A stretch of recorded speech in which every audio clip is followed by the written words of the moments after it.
Chers amis, une fois de plus, bonjour.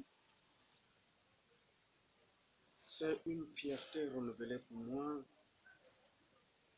de venir à vous et à travers cette communauté qui s'articule autour de l'économie numérique et de la crypto-monnaie TBC en particulier, je voudrais d'une manière modeste apporter juste quelques éclairages pour vous amener à prendre conscience de la révolution économique qui est en train de se passer dans le monde. Vous savez, lorsque j'analyse profondément l'origine et l'existence même de la crypto-monnaie TBC, c'est juste parce que je me suis rendu compte que l'économie classique qui transite à travers les banques n'a pas été une solution pour lutter efficacement contre la pauvreté à cause des contraintes liées au taux d'intérêt élevé. Je prends un exemple simple. Lorsque tu as un projet de 10 millions à réaliser et que tu te rapproches d'une banque, l'objectif c'est pouvoir avoir de l'argent et lancer son projet. On a souvent tendance à croire que les établissements financiers ou bancaires fabriquent de l'argent pour pouvoir donner ça aux citoyens contre un certain taux d'intérêt. Que non, la banque ne fabrique pas de l'argent. Les banques fonctionnent en synergie. C'est-à-dire, si au Cameroun, par exemple, tu vas dans une microfinance pour solliciter un crédit bancaire pour lancer ton projet, dans ta tête, tu te dis que oui, comme j'ai constitué le dossier, l'argent va sortir directement des coffres forts de la banque à destination de mon porte-monnaie. Que non, ça ne fonctionne pas comme ça, mon frère. Ça ne fonctionne pas comme ça. La banque ne fabrique pas de l'argent. La banque fabrique ce qu'on appelle l'économie solidaire. C'est-à-dire, lorsque tu demandes un crédit dans une banque, cette banque qui est affiliée, par exemple, à la BEAC pour les cas des pays d'Afrique centrale, la banque où tu as demandé l'argent va aller prendre de l'argent à la BEAC. La BEAC, elle aussi, ne fabrique pas de l'argent. Elle va prendre de l'argent dans les consortiums à travers les conventions internationales pour venir ravitailler les pays d'Afrique centrale. Maintenant, les banques qui sont dans les pays d'Afrique centrale se ravitaillent auprès de la BEAC. Et les citoyens qui ont besoin de crédits bancaires se ravitaillent auprès des petits établissements financiers tels que les microfinances ou bien les banques classiques. Ça dépend de là où tu te réfères pour solliciter le crédit. Mais toujours est que ce soit les microfinances, que ce soit les banques classiques, tous fonctionnent en réseau et ont une seule même dynamique, c'est-à-dire aller prendre de l'argent ailleurs pour venir te le donner. Mais pour s'assurer de l'effectivité de ton projet, la banque va te demander une garantie. Par exemple, lorsque tu ouvres le dossier, on te dira que le taux d'intérêt pour le remboursement est de 18%.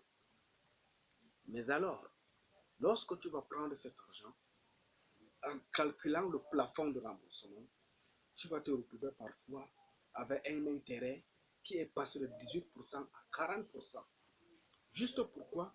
Parce que les charges et les taxes que ces banques payent, on impute ça sur le client qui vient prendre le crédit.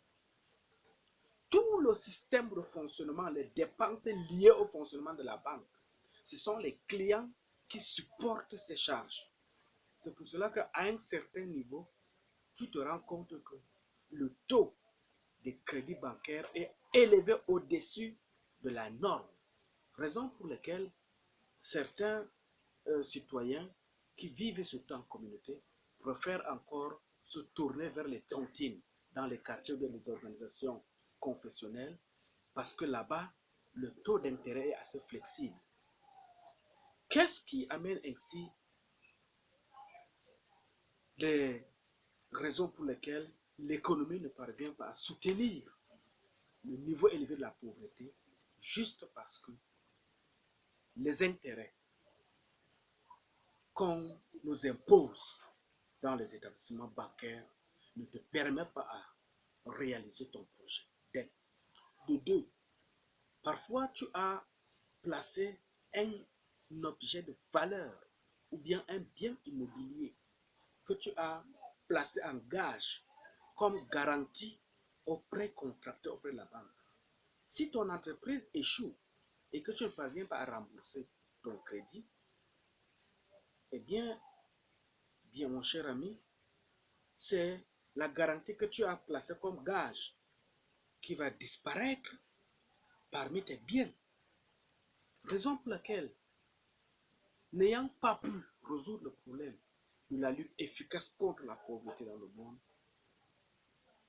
les concepteurs de l'économie numérique ont jugé nécessaire de créer un mécanisme qui permettra à chacun et aux uns et aux autres de pouvoir avoir accès à une abondance financière, laquelle d'abondance financière permettra à chaque être humain de pouvoir résoudre ses problèmes dans l'urgence.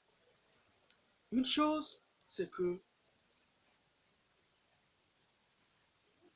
il y a une façon de réussir dans la vie. Ça veut dire il faut être honnête avec soi-même. Comment être honnête ou bien comment devenir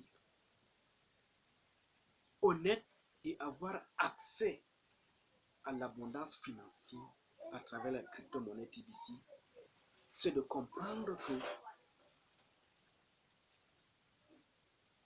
le résultat dans la vie n'est pas seulement d'exister. Tu es né, c'est bien vrai. Tu existes aujourd'hui, c'est bien beau. Mais quelle est la suite de la finalité de ton existence? Quel est l'enjeu même?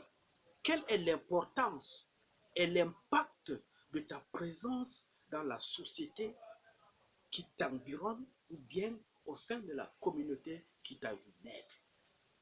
L'essentiel, ce n'est pas d'exister, mais savoir comment exister.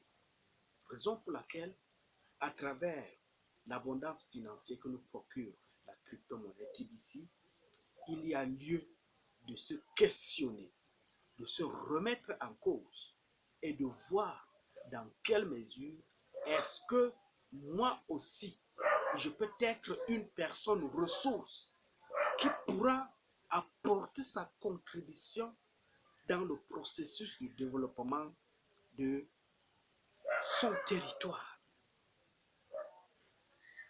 L'argent ou bien l'abondance financière que TBC nous procure à travers la crypto-monnaie n'est pas un processus dans lequel chacun doit demeurer avare ou bien égoïste, mais c'est un processus par lequel chacun ayant pris conscience de son importance dans la société doit apporter une contribution pour relever le niveau de la pauvreté. Nous sommes en Afrique. On nous considère comme le pays qui ne connaît que la guerre. L'Afrique est considérée comme un pays où on vient expérimenter les maladies les plus dangereuses de la planète. L'Afrique est perçue comme un continent où il ne règne que la misère et la pauvreté ambiante. Mais alors, si nous, les fils et les filles de l'Afrique, nous ne prenons pas conscience pour apporter une solution au développement de notre continent, qui d'autre le fera à notre place? Le monde est devenu beaucoup plus capitaliste. Et dans ce mécanisme de capitalisme à outrance à l'échelle mondiale, c'est chacun qui se bat pour pouvoir développer son territoire. C'est chacun qui se bat pour apporter quelque chose de nouveau, pour solutionner le sous-développement dans sa région. On a souvent tendance à accuser l'Europe ou bien les pays outre-Atlantique de venir piller les ressources de l'Afrique pour aller se développer chez eux. C'est bien vrai, c'est ce qui existe, c'est ce qui a fait la force de ces pays développés ou bien en voie d'émergence. Mais alors, à partir du moment où, à travers l'économie numérique, on peut découvrir le secret de l'abondance financière, mes frères et sœurs, profitons-en pendant qu'il est encore temps, afin de pouvoir faire de ces ressources de l'abondance financière un pôle d'autosuffisance pour pouvoir résoudre nos problèmes sans toutefois jouer à la mendicité pour brader nos ressources. Si sur le plan de l'abondance financière, chacun est multimillionnaire à son niveau, chacun est multimilliardaire à son niveau, je ne vois pas la raison pour laquelle on doit brader nos terres, on doit brader nos ressources forestières, on doit brader nos ressources pétrolifères ou bien vendre à vil prix les biens de nos ressources naturelles.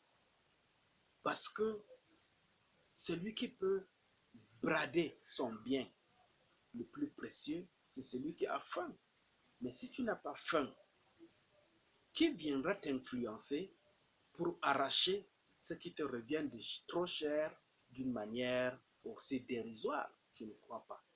C'est pourquoi je me donne, ou bien je me fais le devoir de venir à vous pour vous encourager, de vous inscrire massivement au sein de la communauté TBC de votre région, pour qu'ensemble, on essaye d'atteindre le niveau élevé de la lutte contre la pauvreté, pour ne pas laisser la place à cette pauvreté-là qui est devenue comme une pandémie qui nous abrutit. Parce que notre dépendance à l'aide extérieure, à un certain niveau, ça nous abrutit. Et il y a lieu et il est temps de pouvoir nous lever comme un seul homme et de dire non à la pauvreté pour pouvoir être à la hauteur d'impulser le développement dans nos communautés. Je vous remercie.